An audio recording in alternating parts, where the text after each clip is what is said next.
ছি ছি ছি রে নাহিদ ছি, ছি ছি ছি রে নাহিদ ছি। But by the way, thank you. একটা বক্তব্য শোনাচ্ছি, নতুন এক ডাইমেনশন আসছে আগামীকালকে থেকে। আগে শোনেন নাহিদ কি বলছে।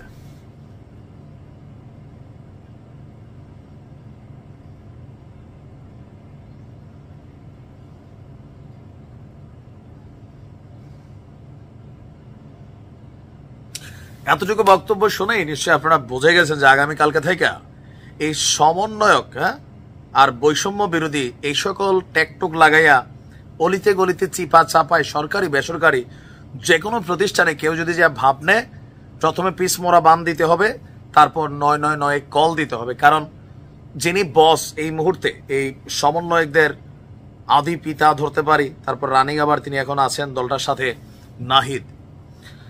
হঠাৎ করে কেন নাহিদ সমন্বয়ক এবং বৈষম্য বিরোধীদের সাথে পোল্টি নিচ্ছেন? কেউ কেউ বলছেন যে পোল্টি নিচ্ছেন, আমি এটারে পোল্টি মনে করি না, আমি মনে করি রাইট ডিসিশন। ওয়াই?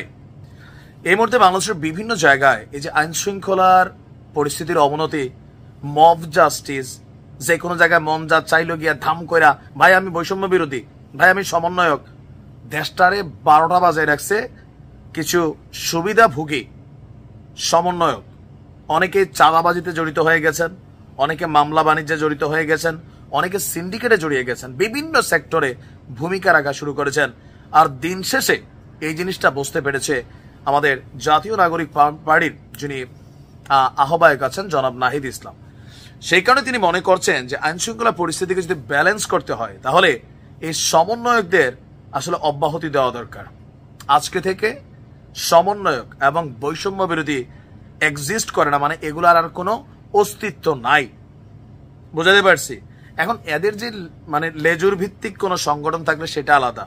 এখন টোটাল বাংলাদেশ চলবে জাতীয় নাগরিক পার্টি আর তাদের যারা অঙ্গ সংগঠন আছেন, কিন্তু কোথাও গিয়ে কোনো ধরনের ভূমিকা প্রভাব বিস্তারের এই সমন্বয়কদের আর সুযোগ নেই।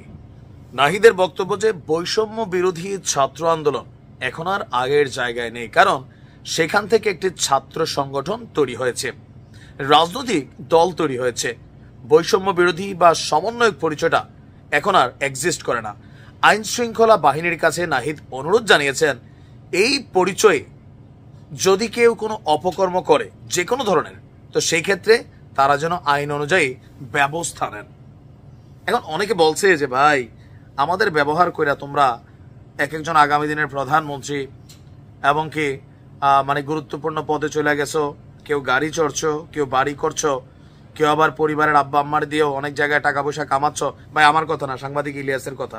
তো এরকম নানান কিছু কইরা এখন বুঝে দিন শেষে আমাদের সাথে poultry.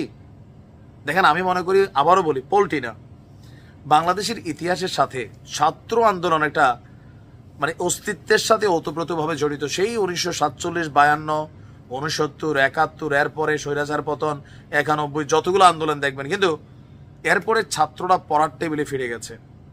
This is the very first time যে আমাদের ছাত্ররা পড়ার টেবিলে, যারা ছাত্র তারা ফিরে গেছে, কিন্তু নাহিদ বা যারা আছেন তারা কোটা আন্দোলন থেকে আজকের দিনের এই জায়গাটায় চলে আসছেন। ইভেন তারা এখন মনে করছেন এই পরিস্থিতিতে মানুষের কাছে একটা বিরূপ প্রতিক্রিয়া হয়েছে এই সমন্বয়ক শব্দটা। ইভেন এইটা ব্যবহার করে অনেক ধরনের ঘটনা কিন্তু বাংলাদেশে ঘটতেছে। দ্যাটস ওয়াই ছাত্রদেরকে পড়ার টেবিলে ফিরে যেতে বলছে। আর যারা রাজনীতি করতে ইচ্ছুক, ওই যে গণতান্ত্রিক ছাত্র শক্তি যে সংগঠন, সেইখানে আসেন, কিন্তু আলাদা বৈষম্য বিরোধী আর সমন্বয়ক পরিচয় দিয়া বাংলাদেশের বিভিন্ন জায়গায় যে অপকর্মগুলো হচ্ছে এগুলা করার আর সুযোগ নাই। আমি নাহিদকে ধন্যবাদ দিই, পোলার মাথায় আসলে ঘিলু আছে। থ্যাংক ইউ, ভালো থাকুন।